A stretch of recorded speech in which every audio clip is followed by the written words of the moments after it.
patient experience is beyond everything, one of the most important components, right? Patients have to feel valued, especially premium patients have to feel the value. When we walk into a car dealership and we want to buy a high end car, we want to feel that when we walk in. If you walk into Tiffany's or you walk into Louis Vuitton will offer you a glass of champagne. Ophthalmology is lucky. We have a captured audience that walks in and sits in our waiting room every single day. What are we doing that we can capture because we're good and we have that patient's faith and hope that we're doing a good job for them, right? What else can we capture while we have them? Because they become very loyal patients. And that's one of the dry eye areas as well.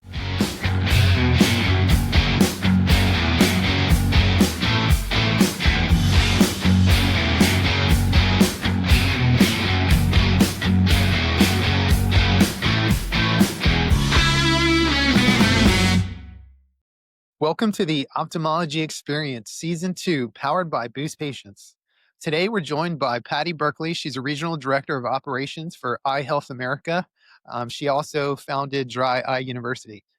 With more than 40 years in ophthalmology, she's helped grow Bowden Eye into one of the nation's most innovative practices and continues to shape the field through her leadership in organizations like ASOA, ASCRS, and beyond. Patti, welcome to the show. Thank you. It's an honor to be here. Yes, thank you for connecting with me again. The last time we chatted, it was at the last ASOA, and we got to do a, a the opening session, which was that was cool. I think it was the first time that ASOA had done that, and that was a really cool Yes. experience. And I think it was really good. I got good feedback. I don't know if you got good feedback as well. Yes, the adoption, implementation, and integration program, which was the first for ASOA. It Yeah, was a wonderful program, well received. And, I think of us as leaders as that's one of our primary responsibilities is to integrate and make things happen. absolutely. I did get a few questions, people asking me, thinking it was an AI session because I think it was there was an AI, and we were like, "Yeah, let's go learn about AI." How come you don't talk about AI? But we did plenty of AI talk that weekend, so I think we more than made up for it. Absolutely. We're hearing a lot about AI lately. Absolutely. Um, I think this is a good opportunity for those listening to the podcast to just listen to the conversations that leaders like yourself and me have. Sometimes we have them at the show. We might go have a coffee or whatever. And but there's a lot of great information. So I'm really happy that we have that opportunity to chat in this format, so people can listen to some of the things that you're working on and some of the things that they also may be struggling with, and ways for them to help improve. Because as you said, we should help try to lead and help guide the next generation of leaders in the ophthalmic space, and especially when it comes to the administrative teams to help support the practices kind of as we do. And Yes. so I appreciate you coming on. So why don't you, I know everybody already knows you, but I think helping kind of just for those maybe who haven't got a chance to meet you, give a little bit about kind of where you started in terms of ophthalmology, and talk about your practice and some of the things that you've kind of gone through as you've evolved. I think it helps kind of paint the picture of who you are. Yeah, I'm happy to. So I kind of landed in ophthalmology as kind of a fluke. I didn't, finish up high school or think during my childhood, oh, let me be an ophthalmic administrator or an executive for eye care. And I don't think any of us did. So I did a medical program and ended up in an externship in an ophthalmology office. And I was fascinated with ophthalmology. And during that, I got to scrub. I got to learn what CPT codes were, what ICD nines at that time were, Mhm. and all the things about running an eye care practice. And over the years, now about 45 years, I've done everything from being an optician, a scrub tech, a technician, a billing person. Every single aspect I've held a role along the way, except for being a surgeon or an optometrist. Um, but on any given day, mine would tell you that I will try to tell them how to do that too. So Mhm. I love ophthalmology. I love that we have so many different paths to take. I love that the business model, we have cash pay, we have, insurance, we have, premium upgrades that many specialties don't have. We have those luxuries. Yes, we're hit with the cuts, but we have ways to overcome them if we so desire to do that, right? Right. I like developing staff. I love that the practice I'm with right now, I've been 30 years with Dr. Frank Bowden. We recently in November um, were acquired by iHealth America, and I brokered that entire deal. They were my selection from the PE groups out there. And it has been quite a transition. I think of myself as a senior leader within the eye care space. And I will say, over the last however many months, I've learned some new things. I've learned some new mindsets. And I think, I don't think private equity is ever going to go away. And I think it's going to become a huge part of the future. And I think there's a lot of things we can do to help private practice and private equity work together, but also better understand the mindsets and the changes that take place with mindsets as you make that leap, if you will. So I've done a little bit of everything and I love what I Yeah. do. And I like what you said about, the mindset, and you've been in the field for so long, but actually learning a little bit, you always be opening to learning something new. And that's really speaks to our, like you said, our industry is always adopting new technologies. And I think us in the industry have to be open to new ways of thinking, new ways of doing Right. business, new because they're going to keep throwing stuff at us, and we have to, you know, you're going to Yeah. keep cutting our reimbursements or whatever it is or the world throws something at us with staffing or whatever, COVID, whatever, they're going to throw it at us. We just have to continue to find ways to adapt. And Yeah. And I think, some days I feel like Wonder Woman with the little bracelets on that are like, yeah, bouncing the things back. Um, it is a whole new world. And I think, there's this saying about you never want to be the smartest person in the room. And I think that is for real. There are a lot of really bright individuals in our field, and we can mhm, all learn from each other. And the best thing about the eye care space is the networking that we get to do, where if we don't know something, it's usually a text or a phone call away. And that's where ASOA was such a big part for me, right? mhm. For being the president of ASOA and the friendships I have developed over the years, serving on the board or just being a part of committees or teams, it's huge. I can text right now if I've got a problem with something, and somebody in my peer group will have experienced that. Every now and then I'm the first, but it's great that you have people that you can lean on because at the end of the day, in our particular roles, there aren't a lot of people except our peers that we can lean on. Within our organizations, it's hard sometimes because sometimes you don't want to let the people know above you that you're struggling, and you definitely don't wanna let the people below you know you're struggling, right? Right, right. So, yeah, we need a network. And I think it also excuse me, it also goes back to having the courage to admit when you don't know. I frequently will tell my team, I'll tell people that I network with, like yourself, or I always say, like, "Yeah, we tried this and it's didn't go very well. It stuck." But I think that level of courage opens you up to surround yourself with the cumulative best of the people that are around you, because then you create an environment and a culture of sharing and everybody helping each other. Even this week I told all my one of my team said, "Hey, does anyone have," and I can't remember the name of the piece of equipment. I've been in ophthalmology a long time. I never heard of that term. I was like, "What the hell is that?" And they all started laughing. Yeah. And I'm like, it's just showing that vulnerability to the team that you don't know everything, I think help Yes. opens them to be more vulnerable to learn and not try to show like, "Oh yeah, I know everything that's going on and I know I have every answer," because people like to posture and do that kind of Mhm. thing. But Oh, be yeah, open and and, be real. even with providers, I think that's one of the things some of the best leaders in our field are individuals that can agree to disagree with a provider that they work with, Right. and Right. agree to get, more information, dig deeper, bring on new things. I mean, there's been many times in my career that I'm the person bringing something new to the table, as opposed to a doctor bringing it to me, right? They go to a Right. meeting and they bring things back. Yeah, they do that, but let's bring it back before they bring it back, right? Let's know, let's dig in and know. And being able to have a relationship with the providers you work with on that same page where they're comfortable admitting what they don't know to you, right? Right. Right. Because that's a huge vulnerability for them to admit to a non physician. But sometimes it's easier for them to open up to us and tell us what they don't know than it is to a peer of theirs when they have to, be macho or posture, if you will, to pretend to know something that they don't know what to do with it either. Right.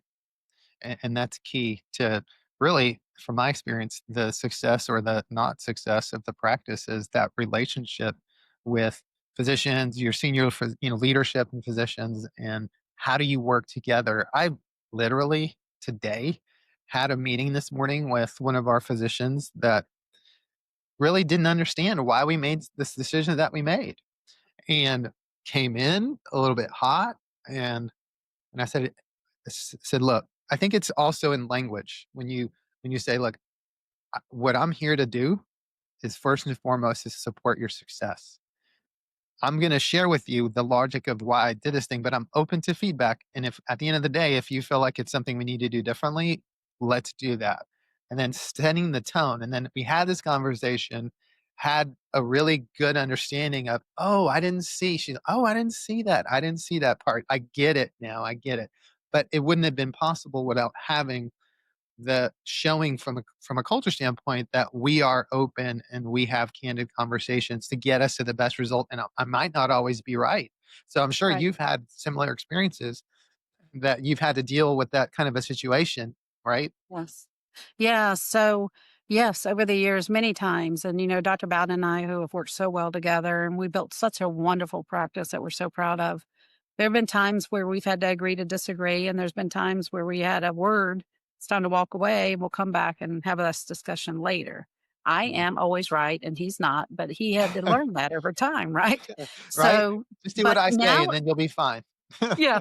Now imagine over the years where we're in a different relationship now where, with private equity now, and I'm a regional director of operations and my role within the organization, I no longer report to him. I report to an organization and Mhm. my role is a little bit different. So that relationship, we still have those talks, we have those daily talks. How can we do this better? How can we do this better?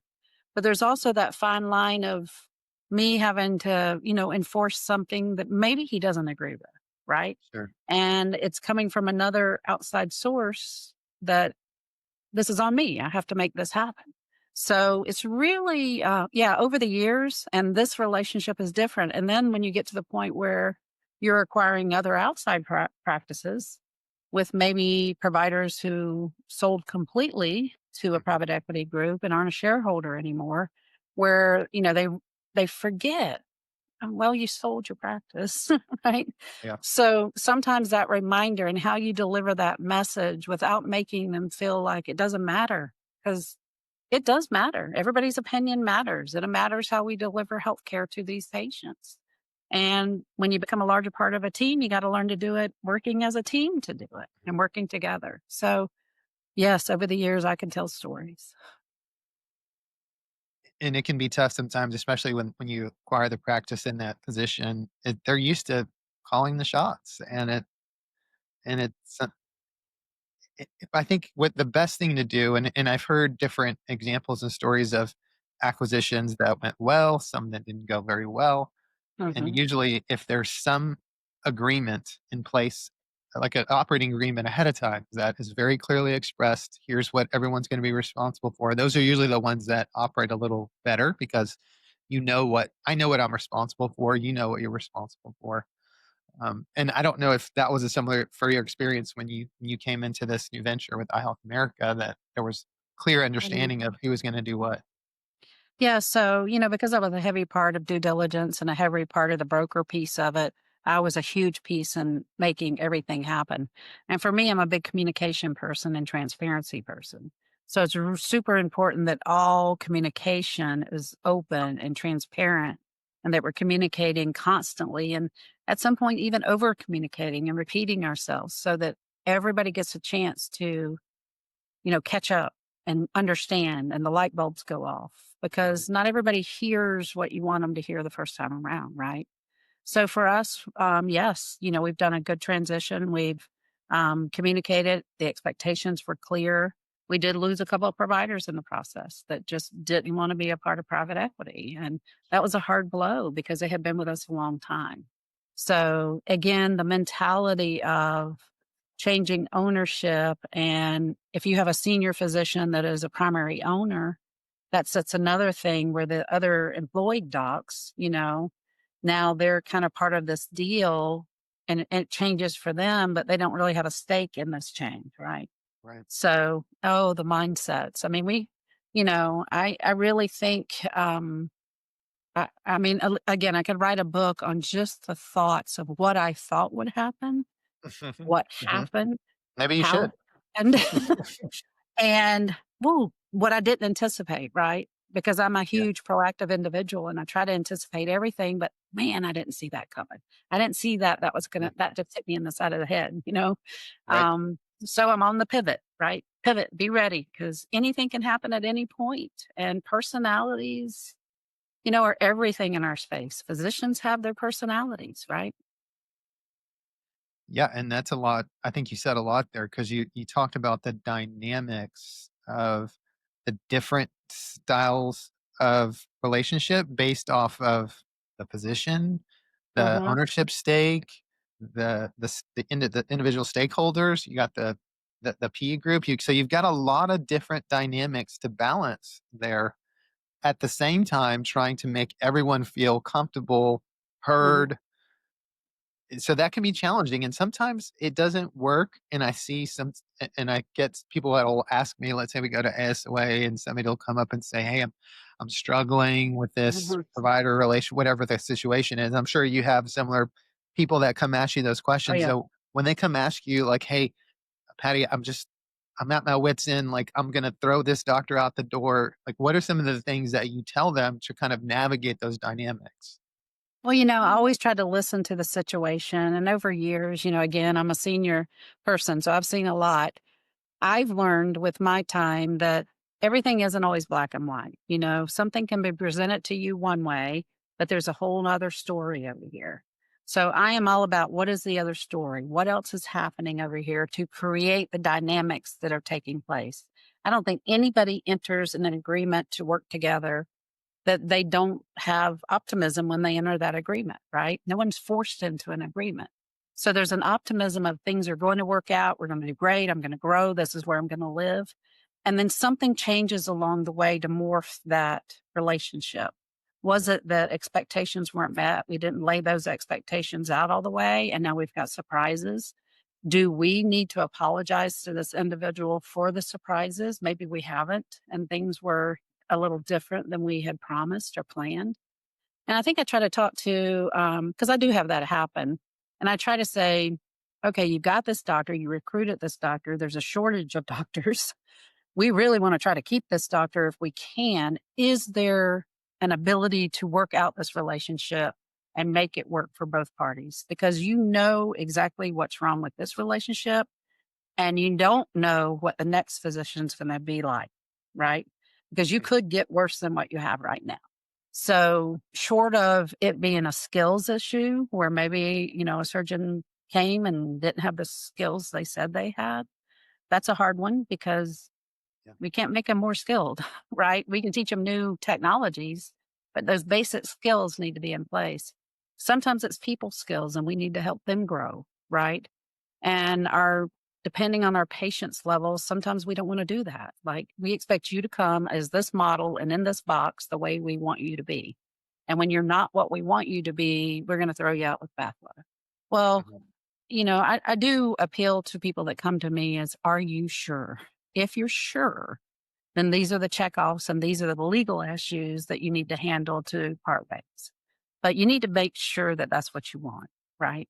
So Right. that's really my stance with it. I try to save the situation as opposed to lose the situation. Yeah, that's great advice.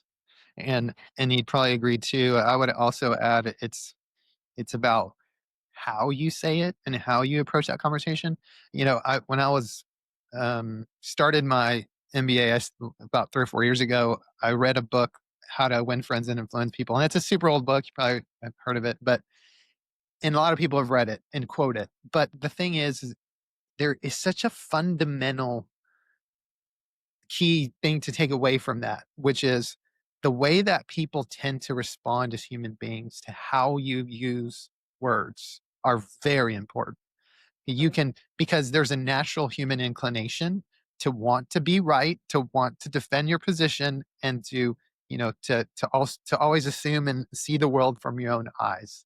And so if you can usually start communication with, "Hey, I understand where you're coming from," or say something like, I could be wrong, right? Like, just starting, "I could be wrong, but let's," and you go into it, it tends to open that person's mind and body language, and everything starts to kind of open up, and you can help. And I think that's still a lost art with many people that I see, because people tend to forget. Even people like myself who read it to try to think about it, and sometimes it's just human nature that you get frustrated and you're just ready to get what you want to say out, where you just need to understand that I'm trying to get an outcome and a result. I'm not here to I'm here to win for all of us, not for me. I'm here to win for all of us. And when you use words like that, it tends to really break down the ice in those situations, right? Yeah, I think they have to see you as an ally. There's the power in the pause, right? I've over the years learned to be intentional about the pause and not just reacting immediately. Pause, be intentional about your words, intentional about how you're going to handle this situation. And I do think some of us think quicker on our feet than other people, right? And we can, pivot quickly and see the emotions and feel the emotions. Sometimes with younger physicians, they don't speak up. You don't know what they're feeling because they're not telling you, despite you asking them, "How's it going? Is this going good?" "Yeah, it's good, good, good." They're not telling you. And then suddenly it's like here's the bag of goods that's not working for them this day. Mhm. Right. And you're kind of sidelined with, "Oh, I didn't know all that was going on." And I wish I had known. Maybe we could have not gotten to this point. But Right. teaching people the art of communication and teaching them and keeping an open door, working with Dr. Frank Bowden, as I've certainly mellowed over my years. I can be pretty strong, and I'm pretty strong in my morals and the way I approach things. And, over the years, one of the things he used to tell me is, pick your battles. You don't have to win every one of them. Mhm. Right. And sometimes we have to remember that is this the hill I want to die on? Yeah. Or is this really in the grand scheme of things going to matter a month from now? So let's let others win, right? Sometimes they just need to win the game too. And you just push back a little bit, give them what they want, but back off and let them win the game so that they can see how valuable and how important they are in Mhm. their particular role of the organization. Quick break brought to you by Boost Patients. If you're listening to this podcast, you're probably a physician, a practice admin, or maybe someone on the marketing team, and you really have a singular goal. You want new patients, more consults, higher surgery volume. And oftentimes, when you want that, you think immediately about marketing, spending more on marketing, investing more in marketing. Maybe, but probably not. We've mystery shopped over 600 practices, and there's one commonality with all of them. They're not very effective and not very good at patient follow-up. So before you invest more money in marketing and more into that investment, you really need to understand how your practice is following up with new patients. So go to boostpatients.com, fill out the contact us form, and let me know that you want us to mystery shop your practice. We'll mystery shop it. We'll document how your practice follows up with your new patient lanes, and we'll share that information with you. Now, back to the show. And I think what you say resonates, because we were talking a little bit about just the state of the world and how crazy things are right now. And it just feels like there's just too much of that, where people just will not be open enough to let someone else have a victory or take this extreme position. It not only applies to ophthalmology, but to life. Just have the courage to be open and don't take these hard positions that put you in a position to fail in terms of creating a relationship. And you don't have You to agree know, with everything everybody says, but just be more open. And that applies to both life and what you and I are trying to do every day with our teams and our physicians and our patients and our payers and everything else. Let's make it mutually beneficial. yeah, I think we have to remember too that, again, as a senior, as I've aged over the years, I'm working like today, is 9/11 as we're recording this. And, Mhm. our teams are sending out, "Where were you that day?" And, I have individuals who weren't born yet, Yeah. so, Yeah. they're like, what do y'all mean? You're like, where were you? I wasn't Mhm. even in existence at that time. And we have to remember this, and of course, it's up to us as our legacy to teach them what happened in the past, right? But we have to be open minded to remember that not everyone's lived in our world with our upbringing, with our, even if it's religion, politics, or whatever, not Mhm. everybody was raised the same way. And, I have a front desk girl that didn't know what a nickel was. And some staff came to me and she's like, she doesn't know what a nickel is. She'd never seen a nickel before. Mhm. And I'm like, well, we're raising this young group of people that use debit cards. They use Apple Pay or they use their phone to pay for stuff. How many of them are touching coins these days? Right. Mhm. So it was just a whole mind shift for us to think of that. But we do have to just be a little kinder, be a little open to listen. And maybe, once in a while, just save the facial expression or save the comment and just let it be. It's not Yeah. up to us. Right. Right.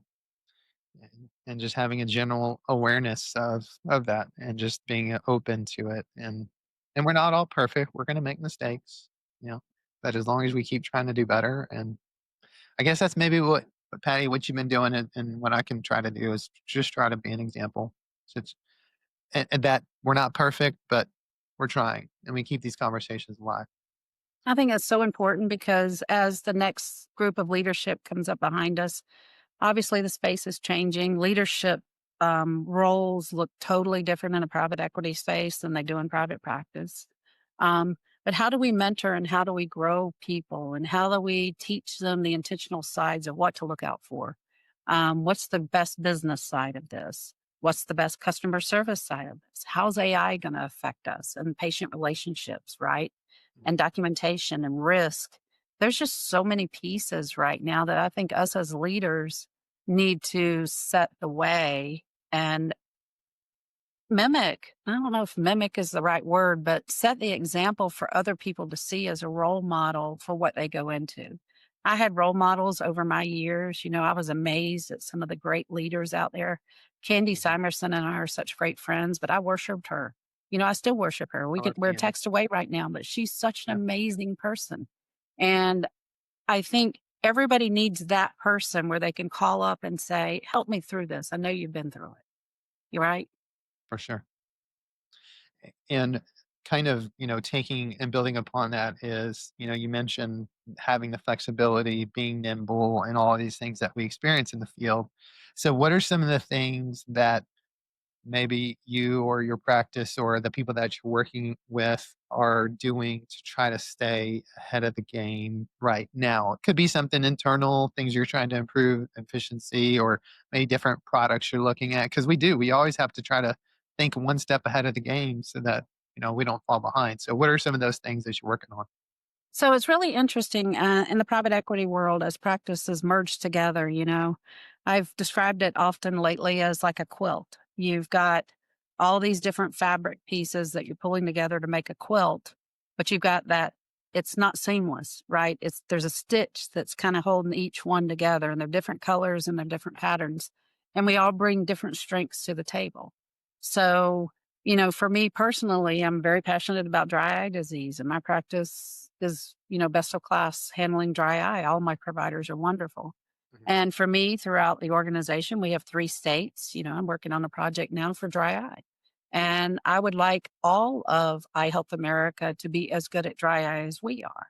And figuring out the strengths, the weaknesses of each of the little areas and each of they call them MSAs that are joined together, how can we make that happen? And everybody's not the same. Every little state's not the same. Every group's not the same. Mhm. Figuring out those patterns. So, dry eye disease, working on increasing those capture rates across the enterprise. We carry a very high capture rate. We're very proud of it. We work hard to keep it there. And in the reality, we can't survive without it.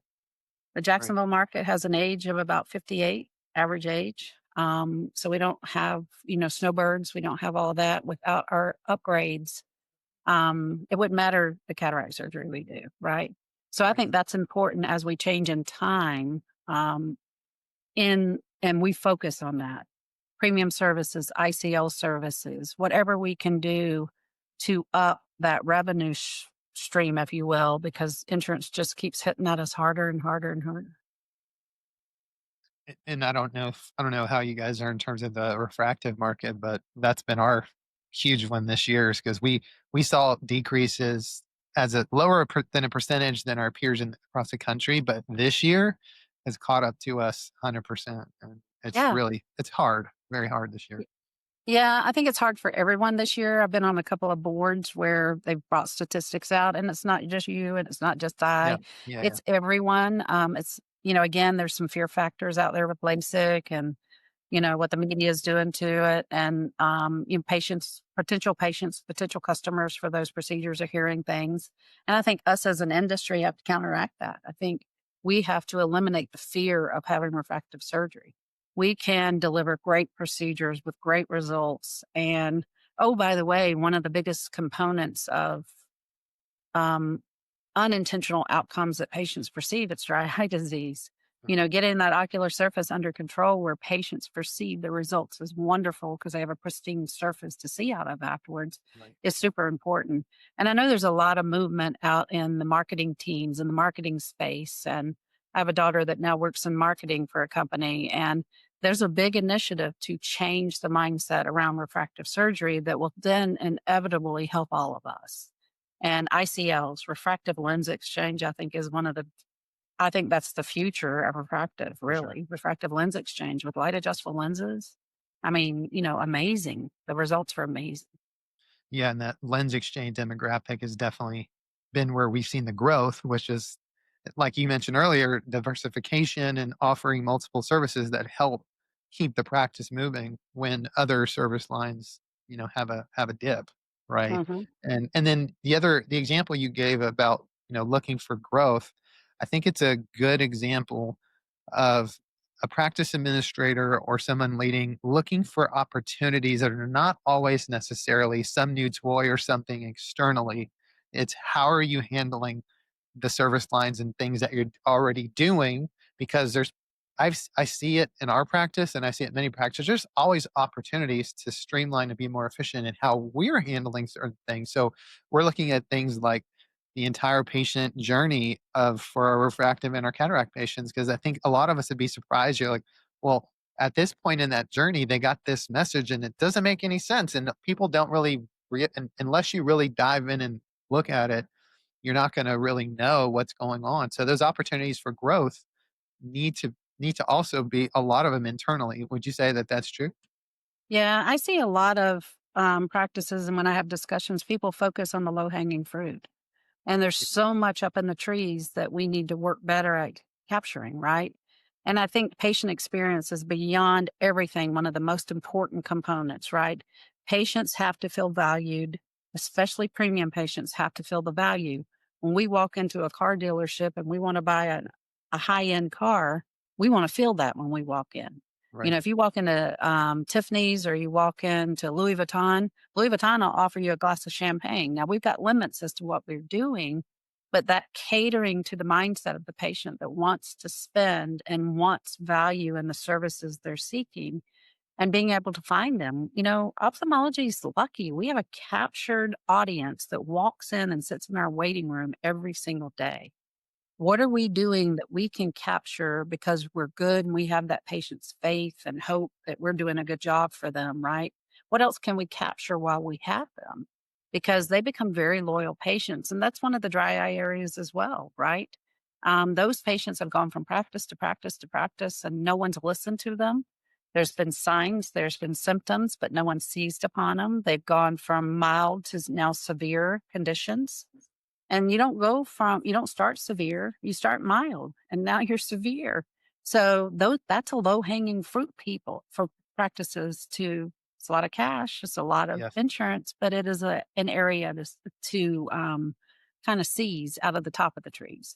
But that low hanging fruit, if you watch all the resources we have out there, the companies that are out there right now to help us collect copays, to help us collect patient balances, RCM is so important Mhm. collecting. We're already getting cut everywhere. We can't afford to leave money on the table and not have a patient pay that bill that is due from them, right? So Right. collecting up front is everything. And I think I've seen a couple of posts lately on LinkedIn of some RCM issues that people are talking about. And I think this is going to be a big focus coming up, how to collect those patient balances that you missed while the patient are in the office. Is there any other industry that doesn't collect for what they do? I don't think Yeah. so. Right. And I'm going to reiterate something that you said in a way that makes sense to me, which I think what you're talking about is what is the practice's value proposition, right? So all the things you mentioned, RCM, patient experience, how the surgical outcome, everything that goes into from A to Z, how that patient is going to perceive the value of what it is that they received, and everything that goes into that value proposition is super important. And understanding all those pieces of how you do it can be a growth strategy, because if you have a we'll have a situation where we have an amazing marketing team, but then volumes go down and they, okay, we got to put more money here. Like, I'm like, hold on, wait, are we capturing, are we doing, what are our issues internally? And when I look at to say, hey, we've got these patients that are here, but we're not converting them at the rate that we want. Here are opportunities that we're not providing value. Yes, I know you want to drop the price. However, if our patients are making a choice for somebody else based off a few $100s, then we haven't successfully provide the value proposition of why we're so much better and different, and why they didn't have the experience that would help them stay here. So let's work on it internally. And so what you just said is what I heard, as make sure that all those pieces of that service that we are providing, which is to provide great eye care in all different scenarios, you got to have a good value proposition and understand all the things that encompass that. Yeah, so if we think of it like a machine, every machine, like a car, has every part is important for that car to be able to run and run at its maximum speed or maximum comfort, right? But Mhm. if the spark plug, and I've used that, and people are like, oh, cars don't have spark plugs anymore. But, if the spark plug or the gasoline's not working, then that's what you need to focus on right now, right? You got to get that. You got to fill up the tank. You got to do that. You can't just go out and buy a new car because you ran out of gas, right? So I think making sure that all the processes, all the pieces of the engine are running right. And once they are, when they are, for the amount of time they are, because we know it changes rapidly, then it's time to look for something else. What else can we fine tune that can bring more revenue to the table? Or what else can we now add to the machine? Like now we might add a spoiler to the car, right? And Mhm. we can get something more fancy in there and guide revenue and patient experience. You got to keep patient experience up while you do everything. You can't be Mhm. indifferent to patients. From the Right. front desk to the call center to the way the providers speak to the patients to the way we move them from room to room, every single aspect, we have to be on the same page with customer service. And sometimes you mentioned the spoiler. I was kind of chuckling because, like, then sometimes your surgeons come in and want to add too many spoilers and flaps in this. I'm like, hey, it's not making us any faster. Okay, that's too many spoilers. Yeah. Yeah. um, Let's just wash the car and make it work yeah, again. yeah. So, and then the other thing I want to ask you too is, like, how do you know? Because we talked a little bit about your involvement at ASOA. How do you know what those opportunities are? For me, sometimes it's just the visibility into the things that are working or not working with my peers. And so, can you talk about, because you held leadership positions, you're president of ASOA, you've been very involved, and that's a time commitment, right? I mean, it Yes. is. Let's not. I mean, because we are very busy, and it's just you got to make the time to do these things. So, what do you see as the value of the time that you've spent involved with ASOA and doing all these things, and how do you justify that? So I think I started on the board in like 2018, and I officially came off the board this past meeting, ASOA meeting. But that doesn't stop my involvement, right? I'm part of the sponsors, the partnerships with industry. There's certain things I've kind of kept my hand in. The time commitment is a time commitment, but it is not as much as everybody thinks. The executive committee, ASOA, like Abby and Jen and Tiffany, all the team that works there, the big presidents look good because they are doing a lot of the heavy lifting behind the scenes to make ASOA what it is. So being that, if you will, that pillar, that person that is representing, that's the response. That's the biggest responsibility, right? Helping making choices and decisions to guide, but being the representative for everyone else is the big thing. And I would tell people, because people often ask, how do I get involved? Just, I don't even know how I became president. I mean, I was the shyest individual in high school ever. And I became president of Uh-huh. ASOA. It is like a jewel in the crown. It was something I never dreamed I would go that far, but anybody can. It's Mhm. just a matter of getting involved, staying, committed. If you join a committee, then join that committee, throw all into that committee. And that might be an hour every 2 or 3 months that you're committed to that, right? Yeah. It's not a lot, but you will develop friendships over the years and you will have relationships where you solve so many problems that you can help each other. So it's invaluable. You can't pay money to get the experience you'll get as being a part of ASOA. You can't. Yeah. And one of the things that surprised me the most when I started getting more involved is just the openness of everyone involved. Like people are willing to share and Yeah. willing, and it's I love it. It's been a great experience. Some of my dearest friends are ASOA friends, and we text each other daily. We have a group chat with a bunch of us between Mhm. ASOA. I have Hawaiian I as the chairperson for the administrative track. For Caribbean I, Carrie Jacobs Mm. has that. She's Okay. like, "You're speaking." I'm like, "Okay, but you're speaking." Uh-huh. So you're, um, all of those relationships go hand in hand. Like we just learn from each other all the time. Okay. So there was an email string last week. There was an administrator asking about meetings, like what are the good meetings to go to, and then somebody mentioned a Hawaiian or Caribbean I, and I haven't been to either one. And so I kind of Oh, joked like, "Hey, I'll go and I'll check it out and I'll let y'all know." But why should I be going to one of those two? Because I really want to go to one of those two.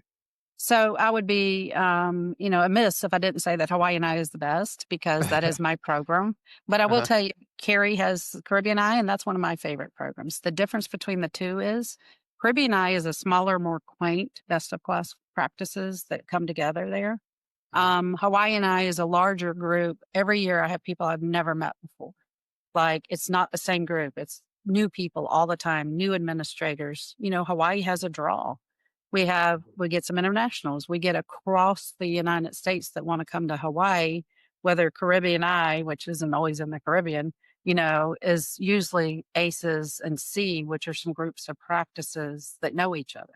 So you will know everybody at Caribbean I when you go, Mhm. whereas you'll meet new people when you go to Hawaiian I. But they're both wonderful Okay. programs. You Okay. should go to Well, both, you're here. Guido. Yes. Yes. Okay. I'm going to tell our surgeons that I got to go to both. Patty said I have to go to both. So I'm Yeah. going to both. Um, I had so you talk about all the relationships. Just quick, funny. I don't know if this is true or not. I saw this in my notes. People call you Mama Barkey. Is that true? I do hear that a lot. So, some of the Yeah. age, I grade early and I let it go gray. There's a lot of different things, but my daughter, when she went to college, that was when Twitter became big, and they set me up a Twitter account, and her teammates, she played college softball, made me Mama Barkey because that's what they all called me. So that Twitter handle stayed forever, and people Mama just Barkey. learned that. So, and I'll tell you, I have people reach out for situations that you would never dream of that people are dealing with in their lives, and it becomes a counseling session.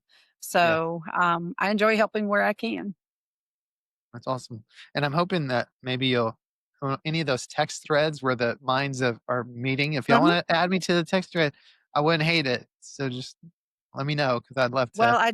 I'll check with the group. We've got one that's a group of females, and sometimes it gets a little Hey, spicy up in there. So I I'm not grew sure up you with can all handle it. females But around me, and I'm a girl dad, so I can handle okay, it. And I'm a house all of right, all girls, so I can handle it. okay, okay. So I think I want to kind of wrap up the conversation, but from your perspective, kind of looking at the future of ophthalmology, what are some of the things that excite you or scare you, or what do you want to leave us with? I think, I was looking the other day at the number of ophthalmologists, and the number of ophthalmologists versus the number of optometrists, it's about 50%. There are so many more optometrists coming out than ophthalmologists. And I Mhm. think we're going to do a lot of changing over the years. We've got to learn how to work with optometry better than we do. I think some of us do it really well, but I think we need to do it better. And I think those optometrists becoming gatekeepers and the surgeons becoming surgeons. and learning to work together is super important over the next 10 years. It's going to be interesting to see what happens with OBS, office based surgery, what's going to happen with continued coverages. There's so much ahead of us with change. And, I want to kind of write it out. I haven't decided when I'm going to retire. There's so much I still want to do and see. But yeah, the future is bright. That's for sure. But the future does include some change that we're not going to have a choice but to accept those changes. Agree 100%. Um, Patty, thanks so much for joining me. It's always good to catch up. Um, Hopefully, I can jump in that thread and I can get some nuggets. Okay. But yeah, thanks again. And I also want to take this opportunity to thank our listeners for joining us today. If you want to keep up with the podcast and the interesting conversations with our guests, don't forget to subscribe and please share us with your friends on social media. Another shout out to Boost Patients for producing the podcast. Boost helps ophthalmology practices get more new patients without spending a dime on marketing. You can learn more about them at their website, boostpatients.com, or check out the show notes. Hang in there, ophthalmology gurus. We'll get through this experience together. Have a great week.